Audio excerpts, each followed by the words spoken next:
Pemirsa masih di Speak After Lunch, saya langsung ke Pak Abdullah. Jika kita lihat begitu ya, saking banyaknya massa yang turun ke jalan.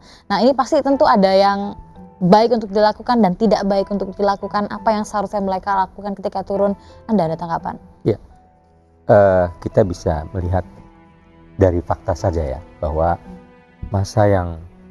aksi massa atau aksi damai yang telah terjadi di masa lalu itu kan kita kapitalisasi cukup besar ya, bahkan mencapai hitungan Google itu sampai 5-6 juta manusia yang turun pada satu titik. Nah, kalau kita bandingkan, Arab Saudi menyelenggarakan haji itu diperlukan waktu 1 tahun untuk menggarap bagaimana agar haji berjalan tertib dengan 3 juta orang loh. Ini 6 juta manusia yang turun dengan berbagai elemen bangsa. Nah, itu artinya ada sesuatu yang tersentuh, yang tadi loose atau hilang, yaitu perasaan keadilan dan kepastian akan hidup yang menjamin masyarakatnya ke depan. Nah, kalau kita lihat lagi, ternyata dari komunitas massa yang besar itu kumpul, itu tidak ada yang kemudian ada yang disakiti, ada yang tersakiti. Bahkan, ya, saya kemukakan kembali, itu Irjen polisi yang menyampaikan kepada khalayak bahwa Irjen Iriawan ya, Kapolda Metro Jaya, bahwa tidak ada satupun dahan terpatah. Artinya jangankan komunitas tadi atau perkumpulan yang demo tadi menyakiti atau berkehendak melakukan sesuatu, ya kan? Menyakiti tanaman saja, menginjak tanaman saja tidak, bahkan tidak ada satu dahan yang patah. Ini artinya bahwa pesan atau message yang harus didengar, ya, harus diterima oleh pemerintah, bahwa dalam hal ini Presiden Jokowi dan kabinetnya, bahwa ini ada satu pesan yang sangat penting, yang fundamental. Ada satu pesan yang sangat penting dan juga fundamental, namun aksi massa juga masih berlangsung hingga saat ini. Bang Emrus, jika Anda lihat sebenarnya apa yang salah atau apa yang kurang sebenarnya?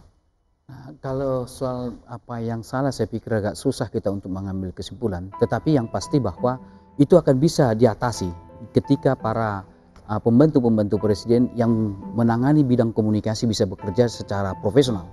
Ada 2 lembaga saya melihat yang menangani itu, atau satu adalah Kementerian Komunikasi dan Informasi, dan yang kedua adalah tim komunikasi kepresidenan. 2 lembaga ini tidak berjalan dalam melakukan dialog-dialog nasional tersebut. Jadi kita melihat misalnya Johan Budi di istana hanya sekedar juru bicara.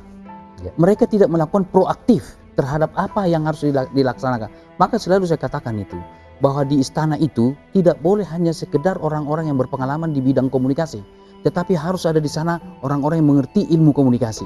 Kenapa? Karena ilmu komunikasi sebagai suatu profesi, ilmu komunikasi sebagai scientific. Jadi oleh karena itu harus ada dikelola komunikasi oleh profesional di bidang komunikasi. Tidak berlatar belakang hanya latar belakang jurnalistik lalu ditarik ke sana. Nah, sehingga pengelolaan komunikasi, manajemen komunikasi, mereka tidak begitu profesional. Misalnya, bisakah mereka bisa melakukan katakanlah melakukan suatu penelitian atau semacam pengidentifikasian persoalan-persoalan yang akan muncul ke depan. Nah, ini kegiatan-kegiatan komunikasi. Dan kemudian kita lihat adalah Menteri Komunikasi hanya mengurusi IT saja, sosial media. Tidak mereka melakukan dirjen di bidang katakanlah komunikasi sosialnya tidak bergerak. Nah, oleh karena itulah Menteri Komunikasi harus juga turun ke lapangan melakukan suatu penjelasan-penjelasan kepada publik. Dengan demikian, publik bisa menyadari bahwa oh, ternyata pemerintah kita sudah on the track gitu. Baik, jika kita lihat begitu ya, mungkin aksi massa ketika yang disuarakannya ini adalah hal yang sama. 1 kali, 2 kali masih mendapatkan simpati dari masyarakat. Tapi bagaimana jika itu terus berlangsung sehingga yang kita takutkan nanti akan mengganggu kepentingan umum? Jika dilihat Mbak Devi, dari sisi sosialnya kan seperti apa dampaknya? Ya, ada banyak definisi protes, tapi ada orang yang lupa bahwa ada definisi protes tahun 2004 oleh salah seorang tokoh Van Dijk. Dia mengatakan bahwa perlu diingat, protes itu bukanlah suatu cara untuk mencapai tujuan jangka pendek. Protes adalah suatu cara untuk mendapatkan kesadaran dan solidaritas, bahkan tanpa perlu adanya reward atau insentif eksternal. Ini yang perlu disadari oleh semua pemimpin. Jangan berpikir bahwa oh, protes ini hanya untuk jangka pendek, hanya untuk kepentingan sesaat. Tidak, hati-hati. Nah, hati-hati dalam hal ini bukan berarti kemudian pemerintah cemas lalu merapatkan barisan dengan menggunakan pendekatan-pendekatan yang lebih formal. Nah, yang justru harus dilakukan adalah ini momentum. ketika pemerintah punya satu program yang besar, yang pemerintah yakin betul bahwa ini dampaknya akan baik untuk masyarakat, justru mumpung semua lagi bersemangat, semua lagi menyorot dan punya energi yang besar, yang positif, menurut saya sangat positif, ini dimanfaatkan. Ajak bicara secepatnya, lalu gerakan kembali, kalau perlu ya pemerintah ada bersama-sama di bawah sana untuk tadi menggerakkan hal. Tujuan itu cukup satu, tapi yang pasti ketika emosi masyarakat sekarang dalam kondisi yang sangat tinggi, yang sangat positif menurut saya, sangat baik, justru harus digerakkan sekarang. Jangan berusaha ditutupi dengan berbagai cara. Justru kita lihat ini bukan sebagai aib, bukan sebagai sesuatu yang perlu dihilangkan. Ini justru harus terus dikembangkan. Ini momentum begitu ya, menurut Betul. Mbak Devi, momentum yang harus dimanfaatkan oleh pemerintah karena ini sedang mendapatkan banyak sekali perhatian, banyak sekali mata yang tertuju kepada hal ini, begitu ada baiknya ini dimanfaatkan. Tapi terakhir begitu dari Pak Abdullah, kira-kira apa yang bisa dihimbau kepada masyarakat yang mungkin nanti akan mengikuti aksi-aksi damai berikutnya? Ya, saya sangat pendapat bahwa sebenarnya kan aksi massa itu kan bentuk perwujudan dari rasa memiliki, gitu. Nah, perasaan memiliki, perasaan untuk memperbaiki bangsa, inilah yang harus ditangkap oleh semua kita, termasuk pemerintah.